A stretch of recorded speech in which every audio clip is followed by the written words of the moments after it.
Hello, friends, and welcome back to Malicious Compliance Stories. Seems like it wasn't about money. Some exec decided it was beneath him to travel with the lower class. I'm glad they ended up paying for it, and our OP took part in this. So don't forget to subscribe to our channel if you're new here and turn on notifications so you don't miss a new video every single day. Here we go. It was all about executives not wanting to have to rub elbows with the poors. I worked for this company around 10 years ago. I was an IT tech. This company had factories in 3 corners of the UK: Southampton, Newcastle upon Tyne, and Belfast, as well as more factories and offices around the globe. Being the IT base in Southampton, we quite regularly have to fly up to Newcastle or over to Belfast to fix an issue or just for routine maintenance on their kit. Often the higher-up managers would be making the same journey, so we'd arrange with their PA to share the taxi from the office to the airport, make sure we're on the same flight, then share the taxi at the other end of the factory there. These were executive taxis, long-wheelbase BMW 7 Series and Mercedes S-Class usually. At the destination, there'd be a man with a little sign for the exec who grabbed his or her bags and take us to the car. All very nice. If the visit required an overnight stay, they'd put us up in the same 4-star hotel as the execs, as it was near the factory, on an industrial estate, and again, we could share taxis. This was pretty sweet and a sensible deal. Until the company was owned by a larger group who decided on a top-down edict that all job grades below exec level didn't get business class travel, didn't get exec taxis, no 4-star hotels. We could also only eat at the hotel's restaurant unless we were entertaining guests from another company. Obviously, this was going to affect us as an IT team, so we tried to push back on it. Not happening. You have to follow the letter of the law. The PAs, we had one IT as well as the couple who worked for the execs, got their heads together and came up with the plan. First thing was, our flights had to change. We were previously using an airline which operated small aircraft in a business class only configuration. They left Southampton at around 8 a.m., meaning we'd arrive in Newcastle ready to start the day's work. Then the return flight departed at 18:30ish, meaning we could leave at 5 and get home in time for dinner. The only other option was a commercial airline. This flight left mid-morning, and because it wasn't business class, it took longer to get through security, etc., meaning we had to present at the airport at 9ish for an 11:15 flight. Not arriving in Newcastle until lunchtime, wasted half a day working right there. Rather than sharing the executive taxi to the airport, with which we had an account, we were to stand on the street and hail a hackney, which turned out to cost nearly twice the pre-booked exec option. The return flight departed at 15:30, so unless you had an hour's work to do, you had to now stay the night somewhere. We were only allowed to book from one of 2 chains, Premier Inn and Travelodge. Turns out the Premier Inn in the middle of Newcastle costs more than the 4-star place out on the industrial estate. Plus, now I've got places to go out and much longer taxi ride from the office. As anyone who stayed in one knows, these chain hotels have generally crap but hugely overpriced restaurants. I can see cheap options which I'd be fine with, like Nando's or ZZ from my room, but no, I have to go to the on-site restaurant and order the 25-pound steak. My favorite trip was one where I had to take a new server up there. The company wouldn't pay for it to be couriered as it was too heavy. They wouldn't pay for the baggage allowance. Policy was only cabin baggage on commercial flights. They would have taken it no probs on the other airline. So I had to drive. Company standard was 45 pence a mile for the first 10,000 business miles in a tax year. I'd recently bought a cheap diesel that would do 70+ miles per gallon if I kept it below 60 miles per hour. And as I'd be driving on company time, why not? 350 miles each way cost me a little over 50 pounds on diesel at that time, and I got paid 315 pounds in expenses for doing it. The airfare on the business class jet would have been around 250 pounds return.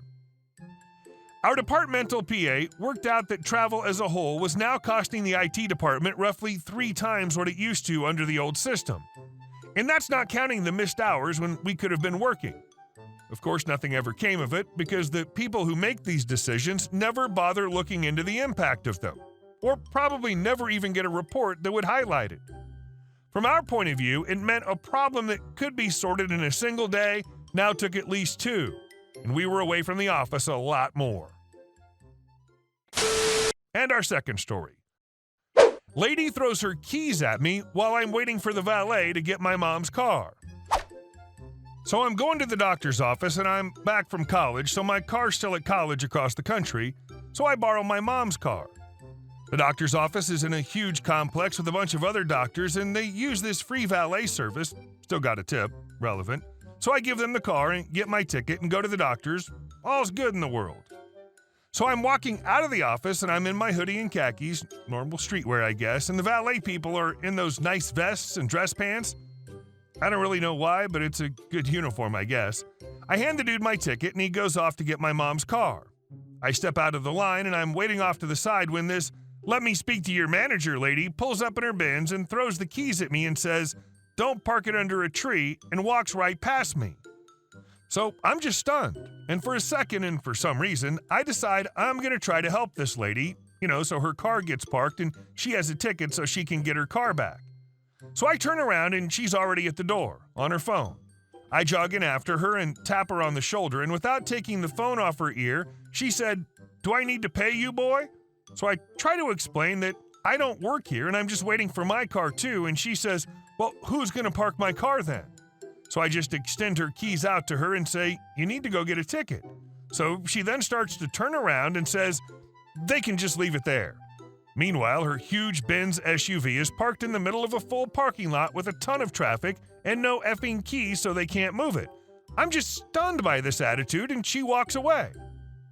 I then realize that the dude with my keys is probably looking for me, and I just give up on this lost cause of a human being, and when I get into my car, I hand the dude this woman's keys and tell him it's for the Benz and it was a rich lady's.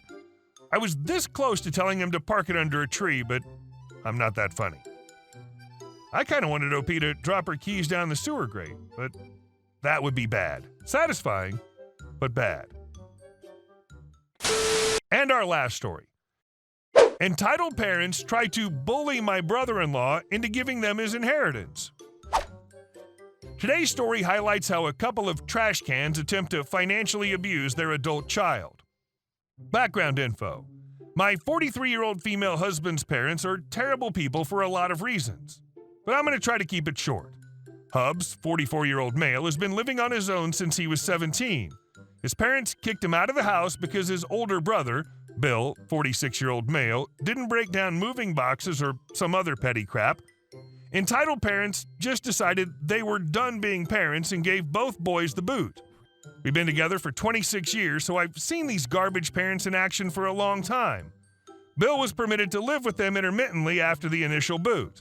Hubs never asked them for anything again, and we were extremely low contact with them.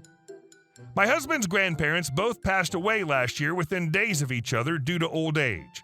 They were really nice grandparents and a great set of role models for our family. After they passed away, we were given some household items and didn't expect anything from the estate. Unbeknownst to us, there was a portion left for each of the adult grandchildren. The aunt in charge of the estate recently sent a letter telling my husband how proud Grandpa was of him and a check for $20,000. This was a really nice gift. Hubs has a depression issue stemming from childhood, so having something tangible for him to hold on to and read from Grandpa was so nice. Because we're doing well, we're able to just deposit the check into savings. The estate planner said grandparents would be very happy that we're saving it. Bill struggled through young adulthood and has some codependency issues with entitled parents. He's been living away from EP for several years now and has overcome some significant problems. Bill bought a house recently and also said he was planning on putting money into savings. Entitled parents caught wind that boys were given some money, so they called Bill. EP were drunk and belligerent. They claimed Bill owed them $5,000, but they'd settle for $3,000. Now, Bill is doing much better than he ever has been. I'm super proud of him. He was able to put his inheritance into savings, but he literally just emptied out his savings account to buy his house. His car needs work, his wife is disabled, and he has 4 children. He needs an emergency cushion. EP bullied Bill into agreeing to send them $3,000. Bill hadn't sent money to EP yet. He made payment arrangements to start next pay period, 10 payments of $300. This owed money is supposedly from when EP and Bill were all living together over 6 years ago. Bill paid the full amount of rent and utilities at the time. EP were supposed to pay for food and help babysit. Full disclosure, the whole group is dysfunctional together. Alcohol abuse was a household problem. Bill is sober now, EP or not. My husband calls Bill for brother time. Bill tells my husband what EP did. Bill's stressed out. Bill doesn't want to give EP's money, but feels like he has to. Bill also owes us some money because we paid his light bill a few months. Note, EP would let their grandkids go without heat in the winter. They were asked and refused to help with the light bill, so he keeps promising to repay us, and he's stressing out because he hasn't paid it back yet. We aren't even stressing the light bill money and haven't even asked for repayment. My husband tells Bill under no terms should he send money to EP. Grandparents send that money to grandkids through the estate planner. We assume they did it specifically because if they sent it through EP, it wouldn't have come. Bill's nervous because he's on shaky ground with EP. Husband said, "Who cares? They're terrible parents, and you're better off without them." Bill agrees and says he won't send the money. Husband told Bill if EPs call again and ask for money, let them know the estate planner will be notified of their attempts to hustle him out of money. EP were also given an inheritance, but they borrowed money from grandparents several times over the years. Each time they borrowed, grandparents stated this money comes from your future portion of estate. After all the borrowing, they got some small share, but who cares? Your husband's a good guy. Bless him for his strength throughout the years and that he's been helping out his brother, too. Hey guys, thank you all for watching the video. I'll see you in the next one.